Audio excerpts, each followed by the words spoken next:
Night 11:00 message அனுப்பிச்சிருக்காரு. காலையில he is no more. கோலிஸோட படம் வந்து ஒரு 4 ஹவர்ஸ்க்கு நான் எடுத்து வச்சிருந்தேன்.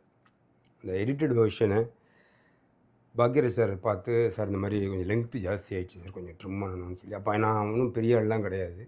ஆனா உட்காந்து 4 ஹவர்ஸ் என் கூட உட்காந்து அந்த படத்த பார்த்து, எது எத எப்படி பண்ணா இந்த படம் வந்து லெங்த்துக்குள்ள வரும்னு சொல்லி ஒரு பெரிய ஹெல்ப் பண்ணாரு. பார்ட்டிசிபேட் பண்ணுறோம். அதனால தான் இப்போ நேற்று நைட்டு தான் டிசைட் பண்ணதுனால உங்களுக்கு மெசேஜ் பாஸ் பண்ணேன். நம்ம எல்லாம் நல்லா ஒரு அணியாக சேர்ந்து நின்று இது பண்ணுறோம். நான் நாளைக்கு வந்து உங்கள்கிட்ட என்ன மேட்ரு என்னங்கிறதுல நாளைக்கு நான் பேசுகிறேன். இப்போ லேட் ஆகிப்போச்சு. நைட் 11:00 மெசேஜ் அனுப்பிச்சிருக்காரு. காலையில ஹி இஸ் நோ மோர்.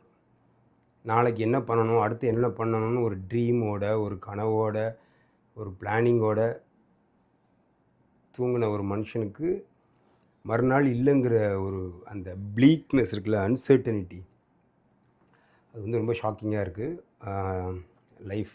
லைஃபோட நேச்சர் அதுதான்.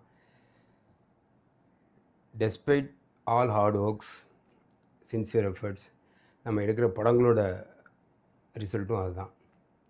நல்ல லைஃப், நல்ல தொழில், நல்ல காம்பினேஷன்.